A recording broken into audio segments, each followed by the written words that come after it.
You know that feeling when you open the fridge, stare into it for 30 seconds, close it, open it again 5 seconds later hoping something new appeared, and then just eat everything in sight? That's not weakness, that's evolution, baby. Welcome back. Today we're talking about 10 ancient, ridiculous, deeply embarrassing instincts that your prehistoric ancestors burned into your DNA, and that your brain is still running like old software that nobody bothered to uninstall. These aren't character flaws, they're features. Terrible, inconvenient, slightly hilarious features. Let's get into it. Number 1. The empty fridge panic. You open the fridge. It's full. There's leftover pizza, 3 kinds of cheese, a suspicious container from Tuesday, and enough food to survive a minor apocalypse. And yet, something in the back of your skull whispers, eat all of it, right now, before it's gone. That voice? It's 30,000 years old. Because back then, food didn't sit in a fridge humming quietly at 4 degrees. Food was either eaten immediately, stolen by a neighbor, or dragged off by something with significantly more teeth than you. Your brain never got the memo that refrigeration exists. So every time you see a plate of nachos, your ancient hypothalamus screams, "Feast or famine! There is no in between!"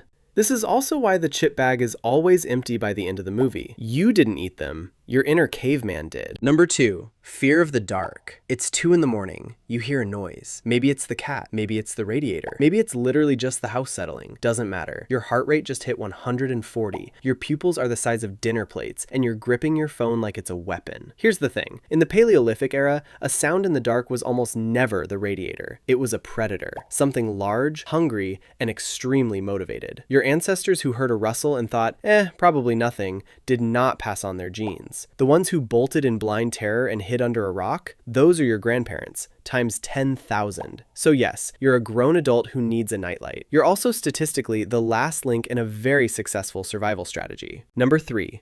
Gossip. Here's one you probably don't feel guilty about, but maybe should. You love gossip. Who's fighting with whom? Who got a promotion they didn't deserve? Who was spotted leaving whose apartment at 7 in the morning? And this is not shallow entertainment. This is ancient tribal intelligence gathering. In a small prehistoric community of maybe 50 people, knowing who was trustworthy, who was cheating, and who had secretly been hoarding the good berries, that information kept you alive. Social reputation was currency. Betrayal could mean exile, and exile meant death. So your brain evolved a dedicated obsession with monitoring the social landscape. Today, that looks like spending 45 minutes reading the comment section of a coworker's Instagram. Your brain thinks it's doing critical fieldwork. It is not. But try explaining that to 60,000 years of programming. Number 4. The sugar addiction. You're walking through a store. You weren't even hungry. And then you smell it. A cinnamon roll, a fresh donut, something warm and glazed and completely unreasonable. And suddenly, you are vibrating. You need it. You need it right now. That overwhelming, nearly religious compulsion towards sweetness, it's the same instinct that made your ancestor fight a beehive with his bare hands, and win. Because in the wild, sugar meant energy. Fast, concentrated, life-saving energy. Fruit was seasonal. Honey was rare. The ancestors who felt the strongest pull towards sweetness survived long enough to pass that craving straight down to you. Today, that ancient reward system fires up every time you walk past a bakery. You weren't weak. You were just optimized for a world that no longer exists. And someone built a Cinnabon at the airport. Number 5. The need for a tribe. You send a message. You see it's been read. 1 minute, 5 minutes, an hour, and somewhere underneath the mild irritation, there's a deeper feeling. Something cold and wrong. Like a small alarm going off in a part of your brain you didn't know existed. That feeling is not dramatic. That feeling is accurate. In prehistoric terms, social rejection was a genuine threat to survival. A lone human in the ancient world was an easy target for predators, for rival tribes, for everything. Belonging to a group meant food, protection, warmth, and backup. Being excluded meant you were on your own. And on your own, you did not last long. So your nervous system evolved to treat social rejection with the same alarm system it uses for physical danger. Being ignored by your group and being chased by a wolf are, neurologically,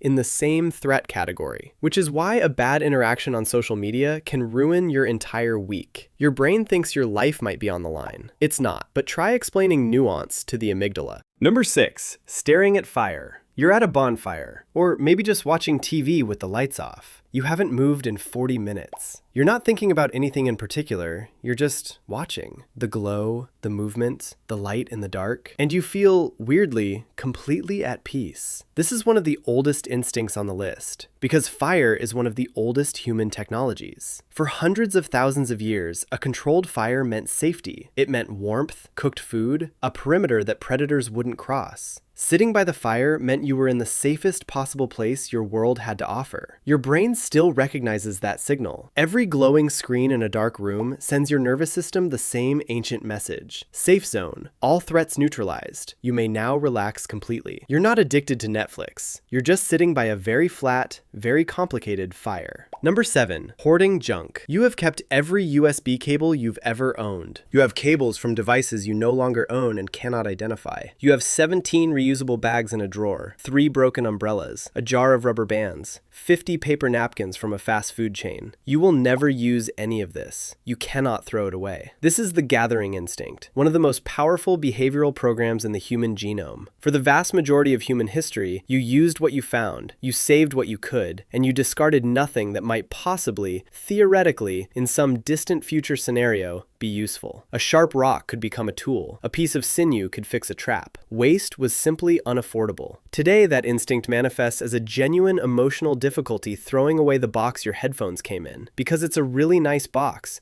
and you might need it for something. You're not a hoarder. You're a very confused hunter-gatherer living in a world of unlimited cheap plastic. Number 8. Stage fright. You have to give a presentation. 20 people, a conference room, familiar faces, safe environment. And yet, your palms are sweating. Your voice has risen 2 octaves. Your mind has gone completely blank. And some part of you is genuinely calculating the distance to the nearest exit. Here's why. Standing in front of a group with every eye in the room pointed directly at you is one of the most ancient threat signals in the human experience. In prehistoric terms, that many eyes trained on you meant one thing. You were about to be eaten, attacked, or cast out of the tribe. Your body floods with stress hormones. Your vision narrows. Your fight or flight system kicks in at full power. Evolution never anticipated PowerPoint. It never anticipated that sometimes people are just watching you because you're the one with the quarterly numbers. Your nervous system cannot tell the difference. It prepares for the worst. You forget slide 3 every single time. Number 9. Sitting with your back to the wall. You walk into a restaurant. You don't sit in the middle. You don't sit with your back to the door. Without really thinking about it, you scan the room, identify the seat with the widest field of view and the most solid surface behind you. You feel better. You don't know exactly why. You just do. This is one of the most beautifully useless instincts on the list. Your ancestors who sat with their back exposed to the cave entrance were vulnerable to anything walking in behind them. The ones who instinctively pressed against solid rock, facing outward, those were the ones who saw the threat coming. Today, that ancient preference translates into a very specific kind of low-grade discomfort in open-plan offices, and a genuine inability to relax when you're facing a wall.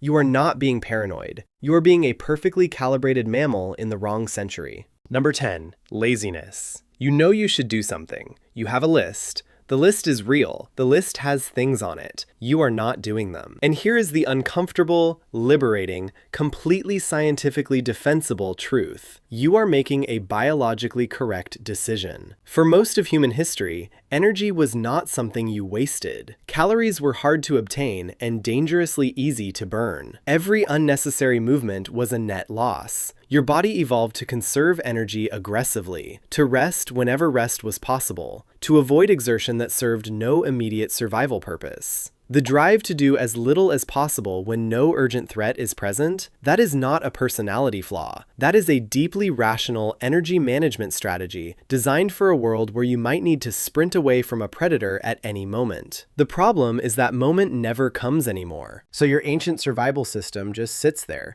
conserving fuel for the mammoth hunt that has now been canceled for approximately 10,000 years running. So there you have it. 10 completely irrational, occasionally humiliating, secretly brilliant behaviors, all courtesy of ancestors who were just trying to make it to Thursday without getting eaten. Next time you raid the fridge at midnight, flinch at a shadow, or spend 3 minutes rearranging your chair so your back is against the wall, just remember, you're not broken. You're just running very, very old software on surprisingly modern hardware. If this hit a little too close to home, hit subscribe, because next week we're going inside 5 more things your brain is doing that made perfect sense in 10,000 BC and make absolutely none today. See you there.